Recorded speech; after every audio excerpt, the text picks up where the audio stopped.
اچھا vice president رہے اشفت اللہ لودھی صاحب.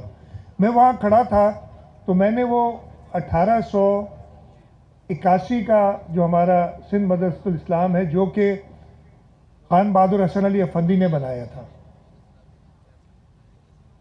حکومت کے ریسورسز سے چل رہا ہے.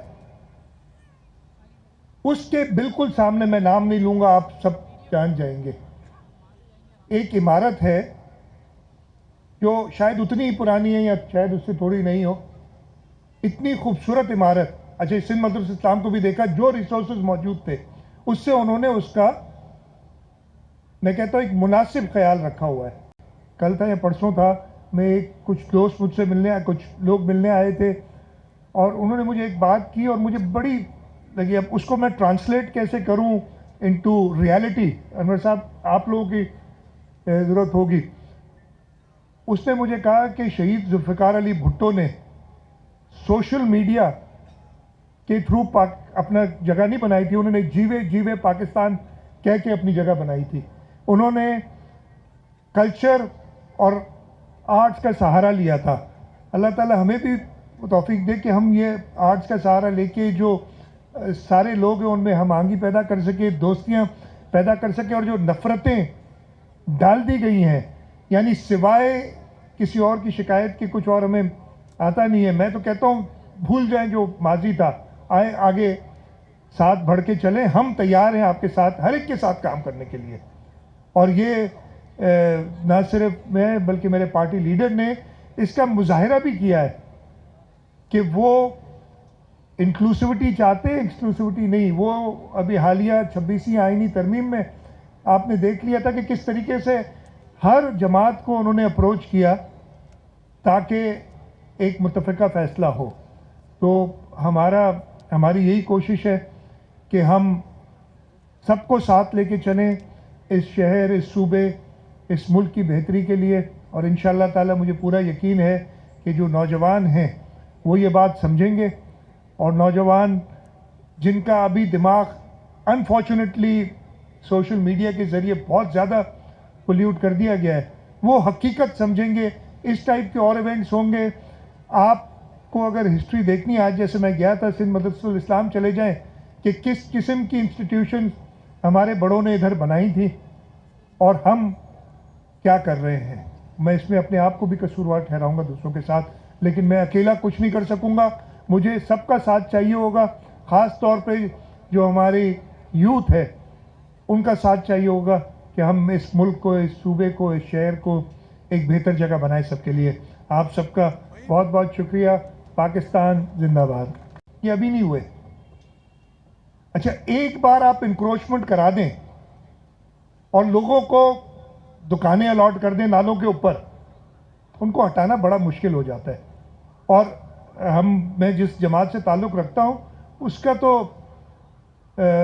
پورا لاجک یا اس کی مائنڈ سیٹ یہ ہے کہ لوگوں کو تکلیف نہیں پہنچانی ہے. اب آپ نے اس مشکل میں ہمیں ڈال دیا ہے، لیکن انشاءاللہ تعالی ہم اس ملک کے صوبے شہر کے لوگوں کی خدمت کرتے رہیں گے. لیکن میں صرف یہ کہوں گا کہ اپنا حصہ بھی ہر ایک ڈالیں. صرف شکایتیں کر کے کام نہیں بنے گا.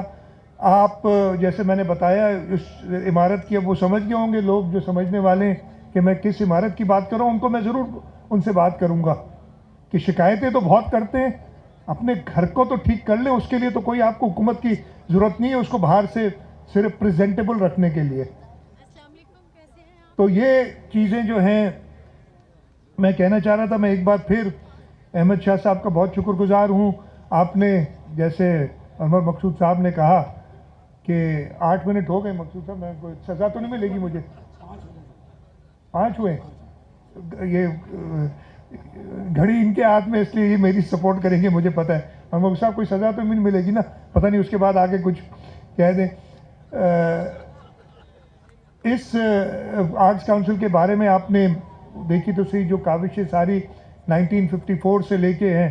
میں پاکستان پیپلز پارٹی کا نمائندے ہونے کی حیثیت سے جو کہ حکومت میں ہے پچھلے 16 سال سے تقریباً اس صوبے میں، مجھے فخر ہے کہ ہم نے جہاں پہ اور سیکٹرز میں بھی کنٹریبیوٹ کیا ہے، وہاں آرٹس اور کلچر میں بھی کیا ہے. مجھے کل ایک اور چیز یاد آ گئی